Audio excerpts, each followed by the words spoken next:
Fala aí, galera. Vamos finalizar essa primeira etapa da hidrostática, né?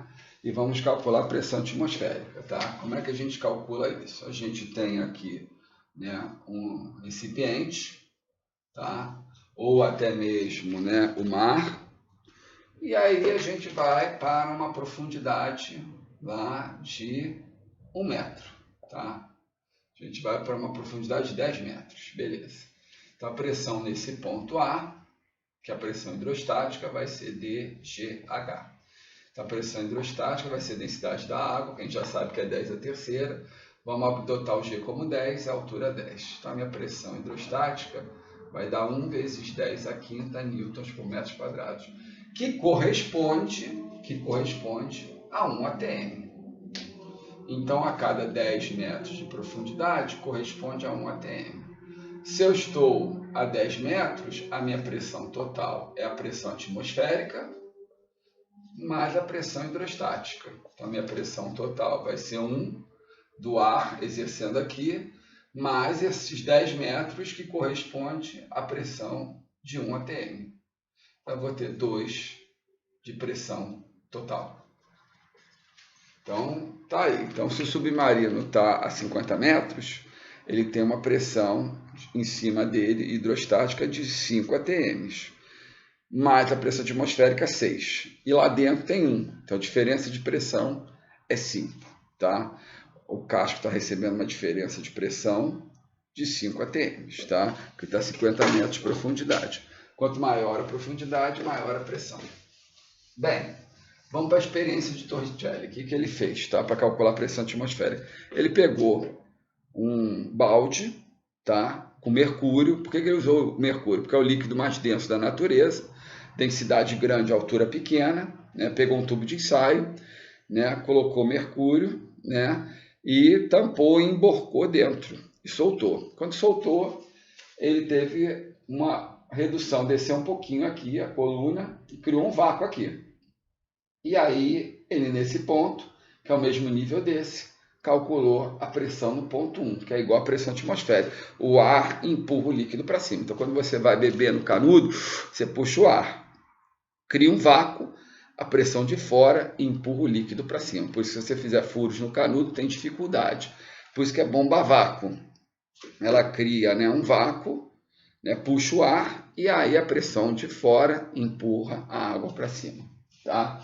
Bem, nesse caso, aí ele mediu essa altura, achou 760 milímetros e fez lá o cálculo da pressão hidrostática, DGH, densidade de mercúrio, 13,6 vezes 10 a terceira quilograma metros cúbicos, usou a gravidade a nível do mar, 9,81, e a altura em metros, 0,76. Chegou a 1,01, né? 1,01 vezes 10 a quinta, que é a pressão atmosférica, tá? Bem, a gente já sabe que sempre vai do lugar de maior pressão para o lugar de menor pressão, né? Então, quando você cria um vácuo, a pressão de fora prende, né, a tampa que está presa a vácuo, tá? É sempre dessa maneira. Bem, essa aqui é a minha pressão, criou-se um vácuo aqui, tá? Se eu fizesse isso com água, a altura da coluna, né?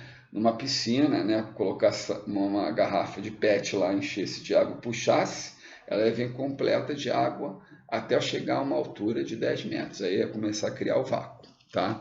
O vinho teria uma altura de 15 metros. E aí, quanto menos denso, né? Maior a altura. Por isso que ele usou o mercúrio. Bem, vasos comunicantes. Eu pego 2 tubos em forma de U, né? Aberto ambos os ramos, e aí eu coloco lá um óleo e depois eu jogo a água. A água é mais densa, empurra o óleo para cima, ele fica paradinho. Vejo aqui, são líquidos immiscíveis que não se misturam. Vejo que a pressão nesse ponto é igual a esse, porque são pontos isobáricos. E aí eu calculo lá. A pressão no ponto A seria a pressão atmosférica, mais a densidade do óleo, gravidade, altura do óleo, altura dessa coluna. Veja a pressão no ponto B, que é a pressão atmosférica, porque está aberto o tubo também, densidade da água, né?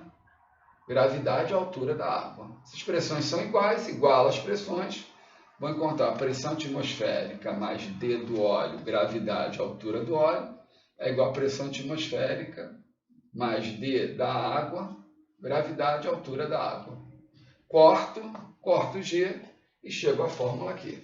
Quem tem menor densidade tem maior altura, tá aqui. O óleo é menos denso que a água. Por isso que o óleo boia. Ele boia porque ele é menos denso que a água, tá? Toda vez que o corpo tiver menos densidade, fica em cima. A maior densidade fica embaixo.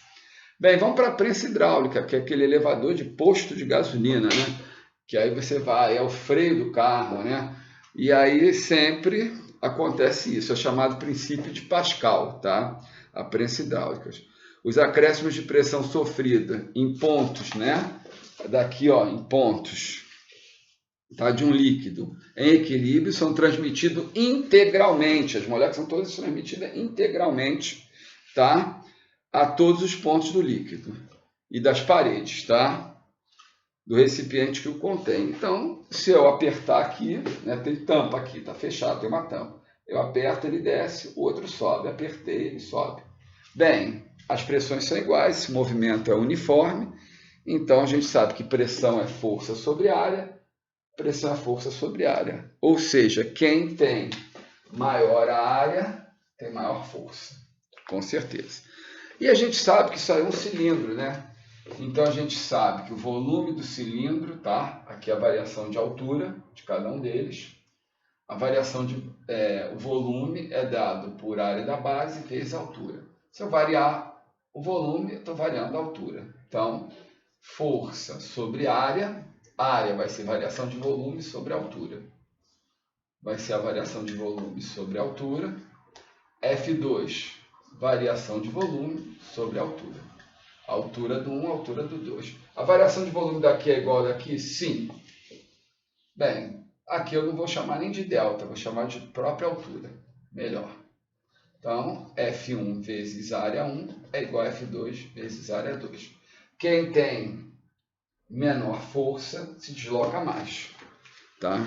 Então, se eu for pisar no freio, meu deslocamento do meu pé é grande e a minha força é pequena. Tá? Aí faz uma força grande lá na roda, né? E um deslocamento pequeno, tá? Porque a área é maior, força maior. Bem, espero que tenham gostado da aula. Próxima aula, empuxo. Teorema de Arquimedes.